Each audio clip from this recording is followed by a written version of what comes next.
Cet après-midi, je vous raconte un petit noble et un grand soldat, un as de la joute à l'exceptionnelle bravoure ou la véritable histoire du chevalier Bayard, le chevalier sans peur et sans reproche. Était-il justement sans peur et sans reproche? Pourquoi est-il devenu l'incarnation de la chevalerie? Comment sa légende a-t-elle été construite? Godefroy de Bouillon, Guillaume des Barres, Bertrand du Guesclin, véritables super-héros du Moyen-Âge, nombreux sont les chevaliers qui se sont distingués par leur bravoure au combat. Mais un seul parmi eux s'est vu attribuer le surnom très classe de chevalier sans peur et sans reproche, le chevalier Bayard. Ces faits d'armes se situent à la fin du XVe siècle et au début du XVIe, lorsque la France tourne ses ambitions vers la riche Italie. En 1494, Charles VIII est le premier à lancer les hostilités de l'autre côté des Alpes. S'ensuivent une série de conflits restés célèbres sous le nom de guerre d'Italie. La plus illustre bataille, dont je suis sûr que vous avez déjà entendu parler, est menée par François Ier, roi de France, en 1515.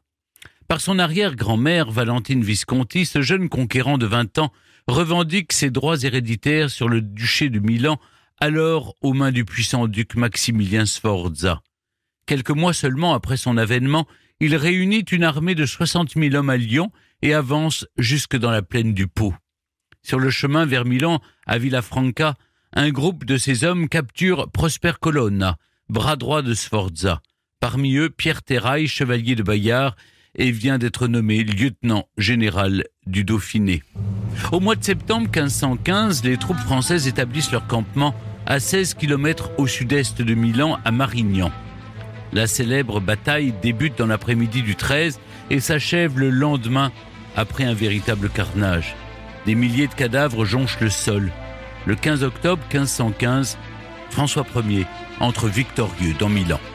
Mais l'histoire ne s'arrête pas là, car ce fait militaire glorieux est suivi d'une piteuse défaite 10 ans plus tard. En février 1525, à 25 km de Marignan, François Ier est fait prisonnier par l'armée impériale et espagnole de Charles Quint. Enfermé à Madrid, il n'est libéré qu'un an plus tard, contraint d'abandonner ses prétentions familiales en Italie du Nord. Quelques mois après la défaite de Pavie, on raconte dans le royaume que François Ier aurait été adoubé à Marignan par le chevalier Bayard en personne. Chevalier, le roi ne peut plus prendre la fuite. Cela permet de justifier son emprisonnement. Légende ou réalité? C'est justement entre les deux que se situe l'épopée du preux chevalier qui aurait sauvé l'honneur de son roi. Je vous raconte cet après-midi, pour reprendre les termes de son biographe et loyal serviteur Jacques de Maille, la très joyeuse et très plaisante histoire du gentil seigneur de Bayard, le bon chevalier, sans peur et sans reproche. Pour commencer, revenons sur les débuts de celui qui s'est illustré dans ces guerres d'Italie. En 1476, à Ponchara, une petite commune du Dauphiné, le noble Aymon Terrail, seigneur de Bayard, et son épouse Hélène Allemand ont la joie d'accueillir leur deuxième fils. Nommé Pierre, l'enfant peut être fier de porter le prénom de son grand-père, tombé aux côtés de Louis XI sur le champ de bataille de Montlhéry une dizaine d'années plus tôt. Car la famille Bayard, issue d'une lignée de noblesse récente et modeste, est déjà couverte d'une grande gloire épique au service du roi de France. Leur généalogie, magnifiée par la légende, comporterait un ancêtre mort à Poitiers, un autre à Crécy et encore un à Azincourt. Du côté de la mère de Pierre, on troque l'épée pour la croix. La famille Allemand, qui compte parmi les plus prestigieuses de la noblesse dauphinoise, fournira pas moins de 3 évêques tout au long de la vie de notre futur chevalier Bayard. Sur son enfance, les sources manquent. Savait-il lire ou écrire? Peut-être, mais impossible de l'affirmer. Confié dans un premier temps aux soins de sa mère, il aurait pu recevoir ensuite un enseignement scolaire. Sa signature nous étant parvenue, on peut en déduire qu'il savait au moins écrire son nom. Mais de toute façon, ce n'est pas pour ses écrits que le garçon se fera une place dans l'histoire. Grâce à la lecture collective, pratique courante chez les nobles à l'époque, Pierre Terrail découvre les romans de chevalerie. Lui aussi aimerait faire partie de la table ronde et participer aux aventures contées par Chrétien de Troyes. Les quêtes et les valeurs de ces héros l'inspirent quand il joue avec les enfants de son âge dans les campagnes du Dauphiné. Comme Bertrand du Guesclin, que ses biographes décrivent parcourant la lande à la tête de bandes d'enfants à ses ordres, le chevalier Bayard a sûrement été formé par les jeux d'enfants. Son apprentissage chevaleresque, Pierre Terrail ne le fait pas auprès de son père, mais de son oncle. Car à l'époque, les hommes épousent des femmes d'un rang supérieur au leur. Le frère de sa mère, Laurent Allemand, évêque de Grenoble, est donc le mieux placé pour lui apprendre les codes de la société nobiliaire. Chez les Terrail, chaque enfant, chaque fils évidemment, car Pierre a 4 sœurs dont on entend évidemment peu parler, est invité à s'exprimer librement sur ses ambitions dans l'ordre de la naissance. Un jour de l'an 1486, Georges, l'aîné âgé de 18 ou 20 ans, parle le premier. Il veut rester auprès de ses parents dans la maison familiale pour, je le cite, demeurer à combattre les ours. Pierre, alors âgé de 13 ans, exprime quant à lui un désir bien différent, poursuivre le métier des armes pour tenter de se couvrir de gloire comme ses ancêtres. Il faut dire que leurs exploits, si souvent récités par son père, ont enchanté son imaginaire. Les 2 plus jeunes choisissent quant à eux la carrière ecclésiastique. Si le premier reste à la maison et que les 2 autres choisissent celle du Christ, Pierre doit lui s'initier au monde. Mais alors, où l'envoyer ? Chez le roi de France ? Dans la maison de Bourbon ? Lors d'un conseil de famille, chacun y va de son avis. La décision est finalement prise de l'envoyer en tant que page chez le duc Charles au sein de la maison de Savoie. C'est ainsi qu'au printemps 1486, Pierre Terrail, escorté par son oncle évêque, chevauche en direction de Chambéry ou de Montmélian tout proche, où put se tenir la première entrevue avec le duc, selon ce que suggèrent les archives. Dès son arrivée au château, le jeune page offre une démonstration équestre au duc. Devant un public réuni dans la cour, il monte sur son roussin. Le cheval, sentant le jeune garçon sur son dos, se met à se cabrer. Il saute 1 fois, 2 fois, 3 fois, 4 fois, ébranlant le corps de son frêle cavalier. La duchesse est inquiète. L'enfant va-t-il crier à l'aide ? Un biographe raconte. Quand il sentit le cheval si fort remuer sous lui, d'un gentil cœur assuré comme un lion, il lui donna 3 ou 4 coups d'éperon et une carrière dans la dite basse-cour, en sorte qu'il mena le cheval à la raison, comme s'il eût 30 ans. C'est une véritable prouesse que vient de réaliser ce jeune cavalier de 13 ans. Il faut dire que son nom l'y prédestinait peut-être. Bayard est en effet un nom de cheval. Il fait référence à un cheval fait de la littérature chevaleresque et plus généralement aux chevaux dont la robe est de couleur baie, une couleur fauve d'un rouge brun souvent associé aux forces magiques. Le nom du chevalier est ainsi assimilé à sa monture. Voilà qui contribue déjà à façonner sa légende. Logé, nourri, blanchi, Pierre Terrail évolue à la cour de Savoie, avec d'autres petits pages comme lui. Son initiation est tournée vers l'apprentissage de l'équitation, des armes et de la courtoisie, fait de devoirs et de servitudes, le service de table de la cour, celui des hommes d'armes lors des campagnes militaires, la messagerie, les courses et diverses corvées, notamment celles de l'écurie, mais aussi de moments de plaisir, de connivence et d'amitié entre camarades du même âge ou avec les aînés. Mais un chevalier ne serait rien sans une demoiselle à aimer. Avec une dame de compagnie de la duchesse, dame de Fluxat, Pierre connaît ses premiers émois. Le futur chevalier ne déroge pas à la règle de l'amour courtois et se dévoue tout entier à sa bien-aimée avant que les 2 amants ne soient séparés, pour quelque temps seulement. Au printemps 1489, à Tours, de grandes festivités sont organisées pour la rencontre entre 2 puissants Charles. Le roi de France, Charles VIII, et le duc Charles de Savoie, chez qui Pierre Terrail fait donc son apprentissage en tant que page. Les 2 hommes d'armes fascinent l'adolescent qui, pour l'heure, fait déjà montre de ses talents de cavalier et chevauche fièrement devant une petite assemblée. Le comte de Ligny, grand seigneur de la maison de Luxembourg et familier du roi, vient s'enquérir de ce jeune garçon auprès du duc de Savoie. Ce dernier lui confie n'avoir jamais vu un jeune garçon se maintenir si hardiment à cheval ou à pied avec autant de bonne grâce. Pour prouver ses dires à son interlocuteur, alors que son page se tient devant eux, il lui dit « Bayard, piquez, donnez une carrière à votre cheval ». Par cette phrase, le duc de Savoie confère un nouveau surnom au jeune Bayard. Tout au long de ses années d'apprentissage comme page et bientôt comme homme d'armes, Pierre est appelé Piquet, dès son entrée comme page de Savoie en 1486. En réalité, nous apprennent les archives turinoises, et jusqu'en 1504, au sein des compagnies d'ordonnance du roi, selon celle de la Bibliothèque nationale de France. En réponse à son maître, le cavalier s'exécute à merveille et effectue des bonds spectaculaires. C'est un as de la voltige équestre. Le comte de Ligny commente alors « Le cheval est fort bel et bon et le page encore meilleur.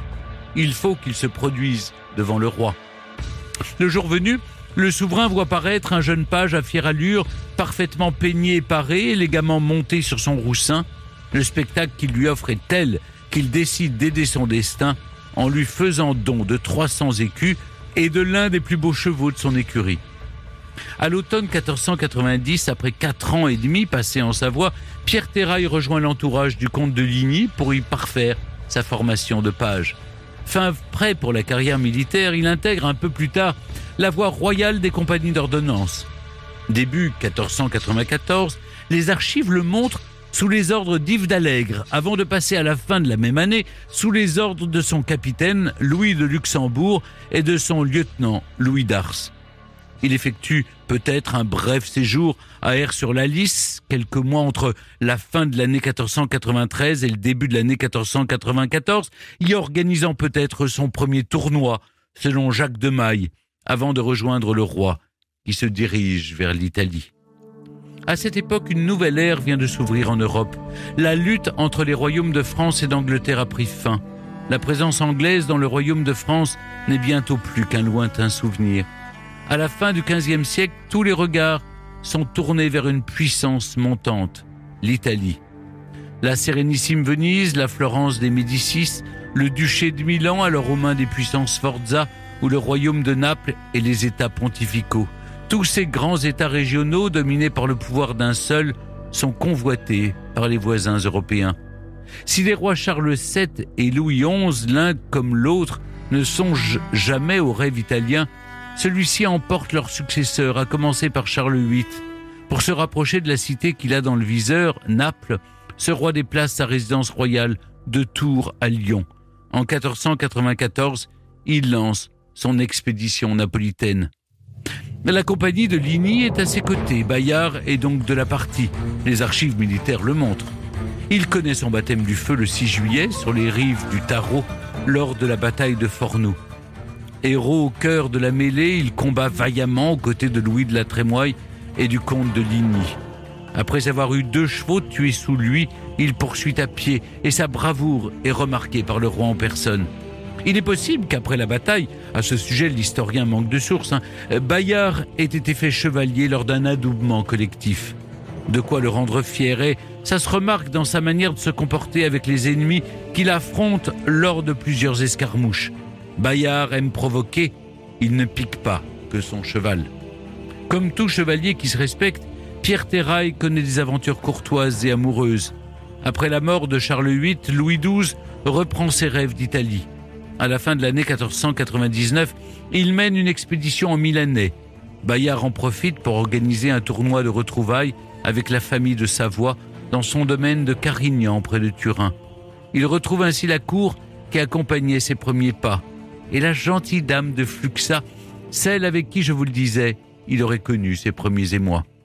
L'objet du tournoi est l'amour. Lors d'une joute, le coup qu'il assène à son adversaire est si violent qu'il le désarme et fait voler sa lance en 5 ou 6 pièces. Le prix du tournoi lui revient, quelques sous et un manchon de sa dame. « Madame, lui dit Bayard, vous savez bien que dès ma jeunesse je vous ai aimé, prisé et honoré. » S'ensuit un échange d'éloges et de dons réciproques. Son biographe Jacques de Maille raconte ainsi dans son ouvrage paru en 1527 « Cette gentille dame de Fluxa tant accomplie en beauté, doux et gracieux parler, que femme qu'on eût su trouver en son langage, louait si très fort le bon chevalier que possible n'eût été de plus, et tellement le louait et blasonnait que le pauvre gentilhomme en rougissait de honte. Mais le devoir appelle notre bon chevalier. Au moment des adieux, sa dame s'effondre et ne cache pas sa peine. De son côté, Bayard a le cœur serré, mais il retient ses larmes. Son destin l'attend. A-t-il eu à ce moment une relation avec la duchesse Blanche de Savoie ? C'est ce que certains imaginent. L'idylle aurait même débouché sur un mariage secret. Bon, vrai ou faux, cela permet de donner une mère de haut rang à la fille de Bayard, car le chevalier a une fille, Jeanne Terrail, qu'il aimera profondément tout au long de sa vie. Le chevalier Bayard a du cœur, des valeurs et du respect pour ses pairs. Un jour, un Espagnol qui l'a fait prisonnier suite à une escarmouche se plaint des conditions de sa captivité après avoir été libéré. Ne supportant pas de voir son honneur mis en cause, Bayard l'assigne en duel. En grand seigneur, il laisse à son adversaire le choix des armes. Connaissant la réputation de celui qu'on surnomme le Piquet, l'Espagnol choisit un combat à pied. Mais même sans son fidèle destrier, Bayard lui fiche son poignard entre l'œil et le bout du nez. Sans pitié ? Pas vraiment. Voyant son adversaire mort à ses pieds, le chevalier se prend de regret, il le dit haut et fort, ce qu'il voulait, c'était le vaincre vif. Lors de la deuxième guerre d'Italie, à la toute fin du XVe siècle, Louis XII s'empare du duché de Milan. Lors de la troisième, il parvient, en 1501, à occuper la cité de Naples, qui était jusque-là aux mains des Espagnols. Ces derniers relancent l'offensive. Lors de la bataille de Cerignola, le 28 avril 1503, le grand capitaine González Fernández de Córdoba, qui dirige l'armée espagnole, se révèle grand stratège. Il met au point un piège efficace. Connaissant le goût français pour les charges de cavalerie, il simule une timide attaque. Les cavaliers français se précipitent alors sur l'ennemi et se retrouvent à portée de tir d'arquebusiers cachés dans des fossés. Blessé, Bayard continue de se battre vaillamment, mais la bataille est pliée en à peine une heure. L'armée française doit battre en retraite. D'octobre à décembre, la compagnie de Ligny campe sur les rives du Garigliano, un fleuve situé à 70 km au nord de Naples. L'ennemi est juste en face. Le chevalier loge près du pont. Alors qu'il prépare la reconquête dans sa tête, il voit 200 chevaux espagnols avancer droit vers eux. C'est là, sur le Garigliano, que, fusionnant deux épisodes successifs narrés par d'autres, notamment Symphorien Champier et Jean d'Auton, Jacques de Maille attribue au chevalier Bayard l'un de ses plus beaux exploits, une mémorable défense du pont. Sans le moindre soupçon de peur, il fait face aux ennemis qui l'assaillent en masse et combat, à en croire des témoins, comme un lion furieux, comme un tigre échauffé.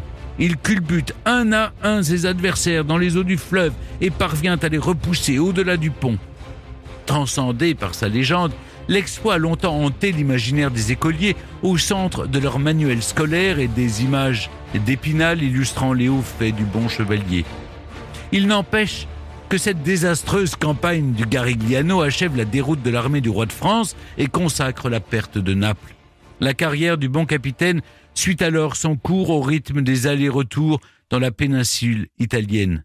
En 1507, Bayard prend part à la répression des Génois avant de s'illustrer 2 ans plus tard à la bataille d'Agnadel, puis en 1512 à Ravenne.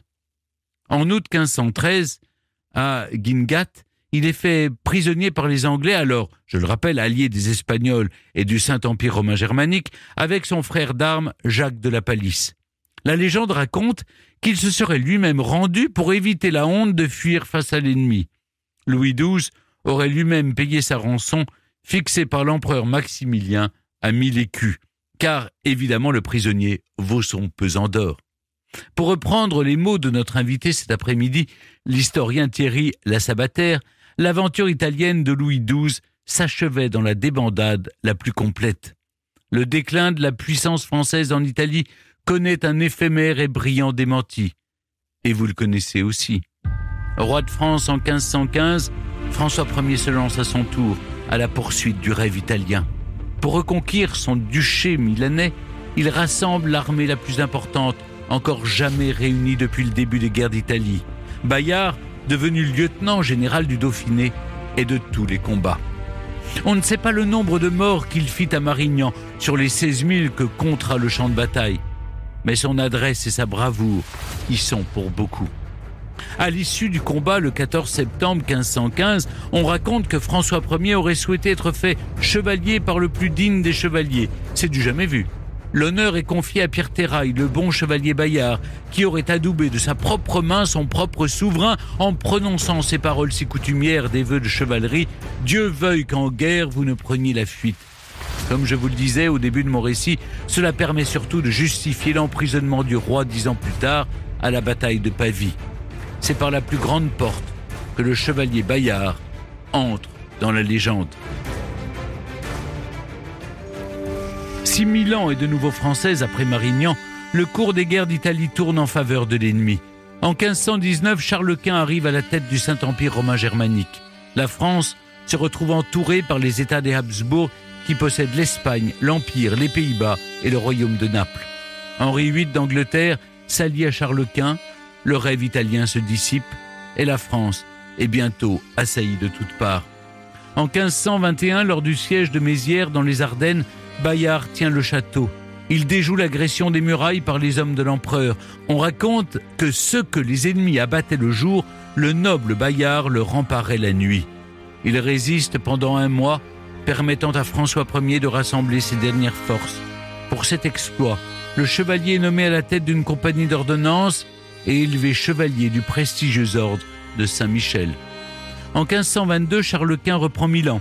L'année suivante, le connétable de Bourbon trahit François Ier pour rejoindre les rangs de la coalition ennemie.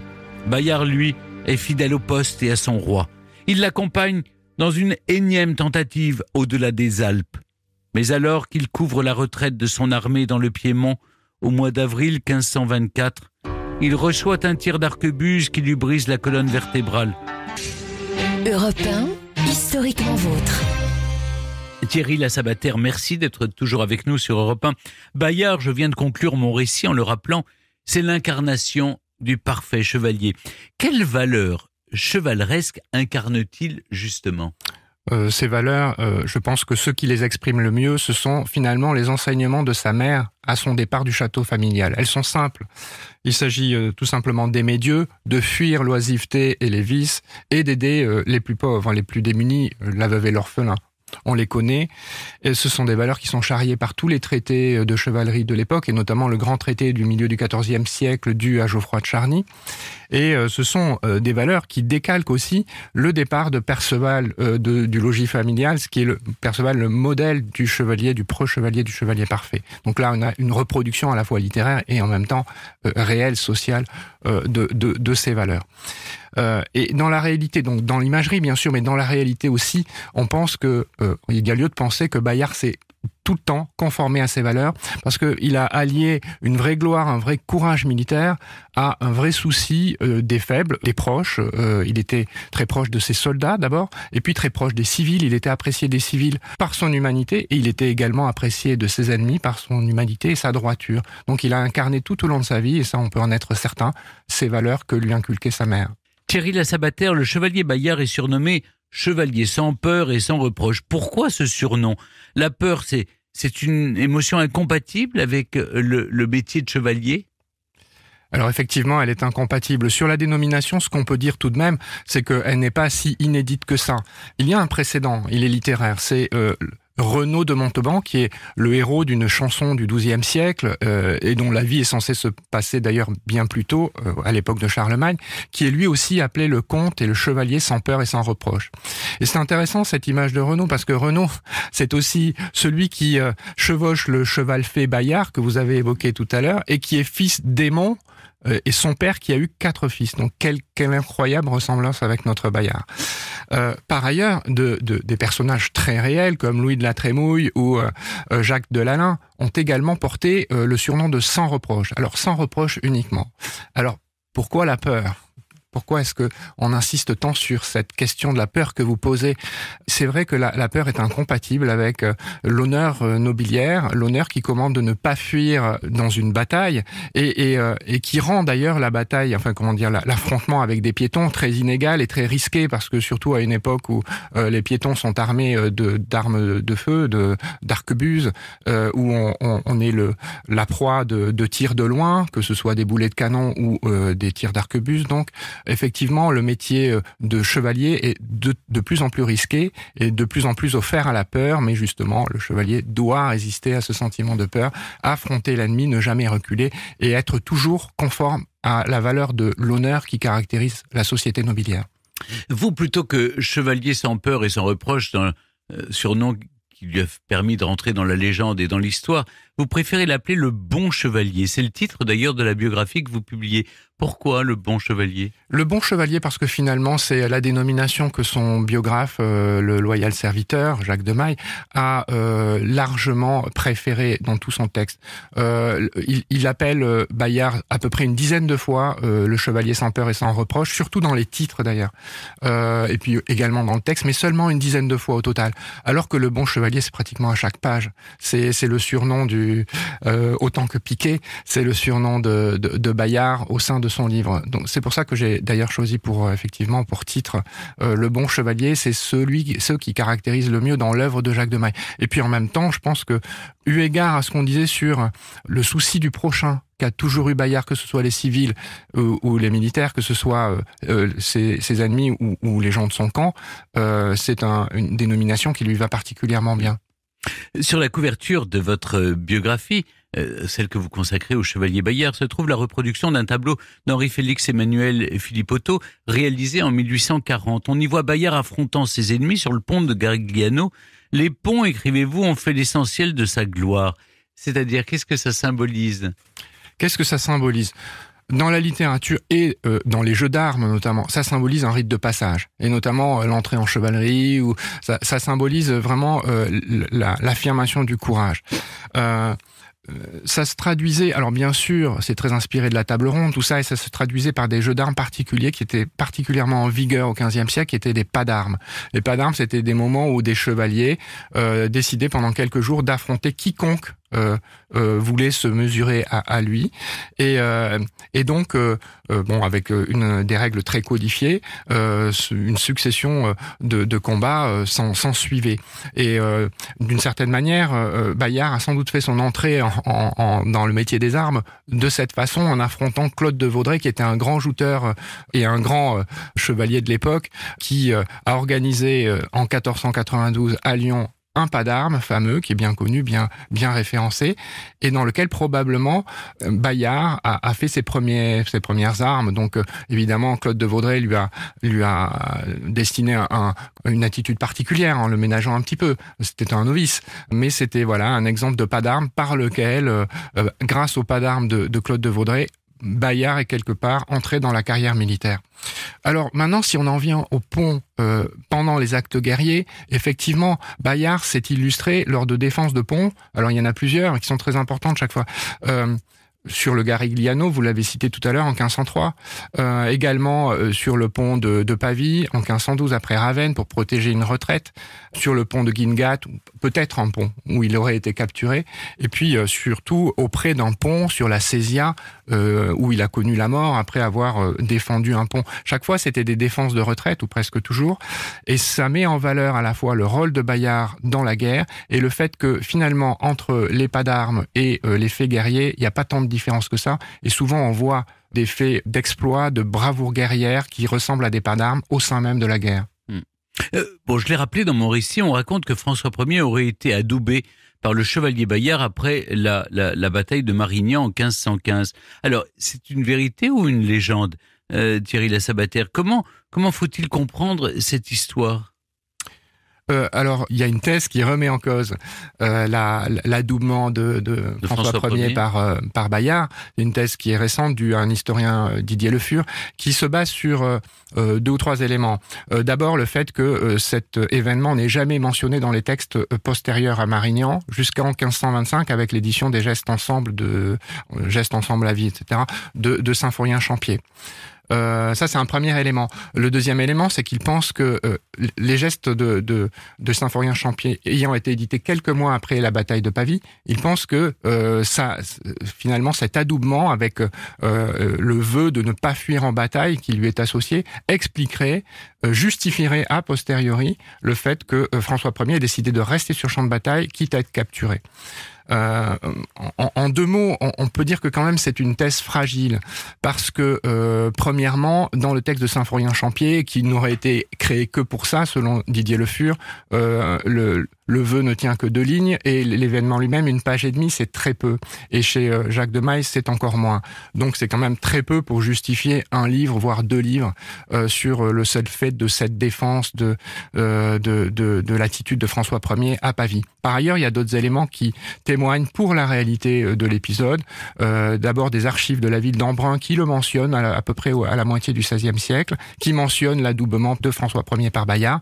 Et puis il y a également un chroniqueur italien qui n'a aucun parti pris dans quelques manipulations d'opinion, que ce soit en faveur du roi pour justifier son attitude ou quoi que ce soit, Paolo Giovio, qui explique pourquoi cet adoubement, qui en témoigne déjà, et qui explique pourquoi le choix de Bayard. Bayard aurait été choisi, ça peut paraître étonnant en première analyse, mais il aurait été choisi parce que justement c'était un noble valeureux, un chevalier valeureux qui montrait l'exemple et qui n'était pas un des plus grands, donc ça évitait de semer la jalousie parmi les plus grands, et ça permettait de montrer l'attachement nécessaire de toute la noblesse au roi, qui est une valeur très importante d'appropriation de la noblesse par l'État royal.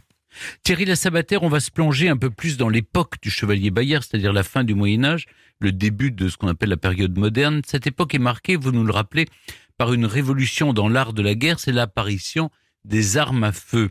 Bayard en sera victime puisque il est tué par un tir d'arquebuse. C'est au fond la fin de la chevalerie. Oui, ça a été lu comme ça, et d'une certaine manière c'est vrai, mais c'est à nuancer parce que c'est une fin lente, une fin longue. Les premières innovations, c'est une innovation très importante d'introduire finalement l'artillerie portée individuelle au sein des batailles, et le premier à l'avoir fait c'est Gonzalo de Cordoba, le grand capitaine pendant la guerre de Naples en 1503, à la bataille de Cerignola, et ce qui lui a valu la victoire, et la victoire définitive de l'Espagne au royaume de Naples. Alors, peu à peu, les armes à feu se sont introduites en même temps que le développement de l'infanterie, colossal, mais progressivement, pendant les années notamment 1510, vous avez cité les batailles de Ravenne, il y a eu la bataille de Novare en 1513, la bataille évidemment de Marignan. On voit, et notamment dans le récit de Jacques de Mailly, les effectifs d'infanterie croître énormément, c'est une évolution très importante, et le rôle de l'artillerie, notamment l'artillerie individuelle, croître énormément également. Et peu à peu, effectivement, se produit un déclassement progressif de la cavalerie lourde qu'incarnaient Bayard et les compagnies d'ordonnance. Mais ça s'est fait lentement, et en témoigne d'une part le fait que les innovations se sont faites progressivement. Au début, les arquebutes et arquebuses étaient assez lourdes, difficiles à manier. Il y a eu l'introduction plus tard du pistolet dans les années 1550. Donc on voit que les innovations se sont faites progressivement, et la culture également montre que la diffusion des romans de chevalerie montre que tout ne s'est pas arrêté au début du XVIe siècle. Ça s'est poursuivi encore un bon siècle, et certains érudits, notamment Benjamin de Ruelle, qui ont étudié la question, datent plutôt de Cervantes et de Don Quichotte, le déclassement définitif. C'est-à-dire là, il y a vraiment une dérision du chevalier qui est complètement en décalage. Mais c'est seulement en 1620, ça n'est pas à l'époque de notre Bayard. La mort du chevalier Bayard, dans les conditions qu'on a racontées, renforce-t-elle le symbole de ce qu'il représente ? Le fait qu'il soit l'incarnation du chevalier d'un temps qui peut-être se meurt, il y a quelque chose de grandiloquent dans sa mort aussi, hein. Oui, il y a quelque chose de grandiloquent, il y a quelque chose de quand même un fait d'époque, parce que il n'est pas le seul, et donc il incarne on parlait de début d'évolution, de déclassement, il n'est pas le seul à l'incarner. De ce point de vue, il est symbolique aussi de ce qui est arrivé au connétable de Bourbon, par exemple, devant les murs de Rome, de ce qui est arrivé également à Jean de Médicis, qui a été victime d'un tir de Fauconneau, etc. Beaucoup de grands, le seigneur de Vandenesse aussi, qui meurt à ses côtés, etc., d'une balle d'arquebuse. Beaucoup de grands, effectivement, meurent dans ces conditions, qui sont des conditions un peu de décalage par rapport aux valeurs qu'ils portent, parce qu'ils portent des valeurs de courage, ils portent des valeurs de présence sur le front, il s'agit de ne pas fuir, et là, ce sont des armes viles, en quelque sorte, qui mettent fin à leur jour. Donc il y a effectivement une importance du symbole de ce point de vue. après sa mort, voilà, elle avait ce double reniement à la fois de la valeur militaire et puis également de finalement la valeur humaine, malgré tout, du contact quelque part. La guerre, c'est un sport de contact, de contact que pouvait avoir. Et dans le contact, il y avait aussi la reconnaissance de l'autre, la reconnaissance de la valeur de l'autre, etc. Et cette double valeur, à la fois purement militaire et de contact de l'autre, finalement, elle se perd avec cette guerre de loin que représentent les armes à feu. Les pro-chevaliers, les chevaliers sans peur et sans reproche ont été nombreux, Thierry Lassabater, mais tous n'auront pas la postérité, l'aura de Bayard. Pourquoi lui ? C'est une question d'ailleurs que vous posez dans votre livre. Pourquoi Bayard a-t-il été érigé en héros et pas les autres ? Là, je reprendrai à Laurent Vissière, qui est un spécialiste de l'époque, sa propre thèse, qui me semble très justifiée finalement.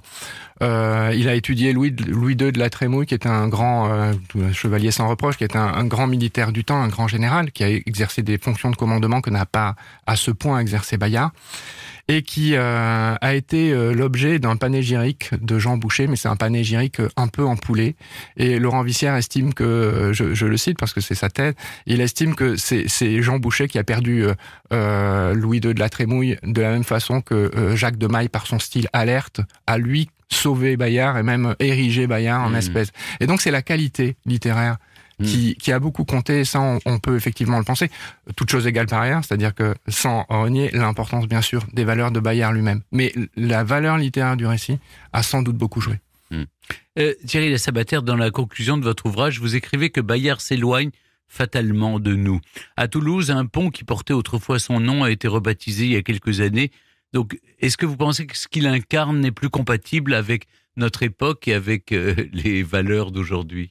Sans doute, on peut le dire comme ça, mais je serais plus prudent parce que je pense que d'abord, l'histoire, c'est une démarche de vérité et de rigueur et qu'il faut tenir l'objet qu'on étudie à distance et l'étudier pour lui-même. C'est-à-dire qu'on étudie Bayard, en tout cas ce que j'ai essayé de faire pour lui-même, le comprendre lui, le comprendre dans son époque, comprendre ses contemporains, c'est déjà beaucoup, c'est pas très facile.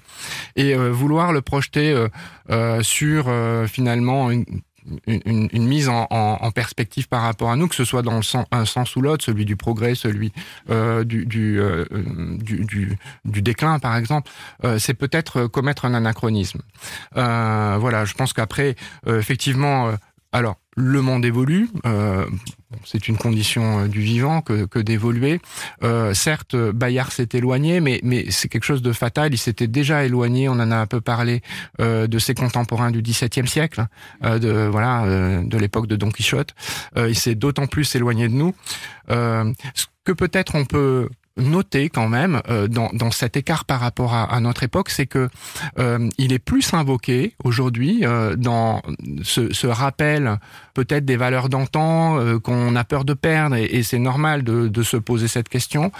Il est plus invoqué que d'autres, comme Jeanne d'Arc ou du Guesclin. Il me semble, il faudrait être prudent, et une explication pourrait être, notamment pour du Guesclin, bon, Jeanne d'Arc a peut-être un statut particulier qui est très rayonnant, mais pour du Guesclin, le fait que du Guesclin a été connétable et incarner l'État, que quelque part il y a une continuité de l'État et donc il y a une continuité de l'image de du Guesclin, peut-être inconsciemment, alors que Bayard, il incarne des valeurs plus personnelles, plus individuelles et plus sociétales, et donc c'est là qu'on voit un écart plus important parce qu'il incarne cet écart par rapport à ce que nous sommes aujourd'hui et à cette évolution qui quelque part est un peu fatale, mais effectivement qui peut interroger. Un dernier mot, que reste-t-il concrètement du chevalier Bayard ? On dit que le musée de l'armée possède une armure dite de Bayard. Est-ce qu'elle lui a appartenu ? Oui, alors je suis pas un grand spécialiste de la question, mais de ce que j'ai compris, il n'y a aucune preuve qu'elle lui a appartenu. En revanche, elle est mentionnée comme armure de Bayard dans les catalogues de l'ancien musée de l'armurerie à 2 reprises dans son catalogue au XIXe siècle. Donc l'ancien musée de l'armurerie qui par fusion est devenu le musée de l'armée aujourd'hui. Elle est mentionnée, elle est toujours dite de Bayard d'ailleurs, je crois, sur le présentoir de l'armure. C'est une armure qui est tout à fait représentative de l'époque de l'année 1515 et des compagnies d'ordonnance. Mais on peut pas l'attribuer de façon certaine à Bayard. Le seul petit ajout que je voudrais faire par rapport à ça, c'est que d'après ce que j'ai noté, mais je ne serai pas formel parce que j'ai pas regardé cet angle d'attaque, on a assez peu de descriptions de la tenue elle-même de ces chevaliers. J'en ai trouvé une dans mais c'est vraiment très sommaire, dans un ordre de bataille, de la bataille d'Aniadel, où on disait la compagnie des hommes d'armes de Bayard, revêtus au-dessus de leur armure, par-dessus l'armure, de hoquetons d'incarnat, c'est-à-dire d'un tissu de coton de couleur rose et orangée. Voilà, on a ce genre de détails, mais ils sont assez pauvres finalement. Merci beaucoup Thierry Lasabatère de nous avoir accompagnés cet après-midi dans Historiquement Vôtre pour retracer la véritable histoire du chevalier Bayard, le chevalier sans peur et sans reproche. Je rappelle que votre livre Bayard le bon chevalier est paru aux éditions Perrin en cette année du 500e anniversaire de sa mort. Merci beaucoup. Merci à vous Stéphane Bern. Historiquement Vôtre sur Europe 1 et en podcast sur europe1.fr.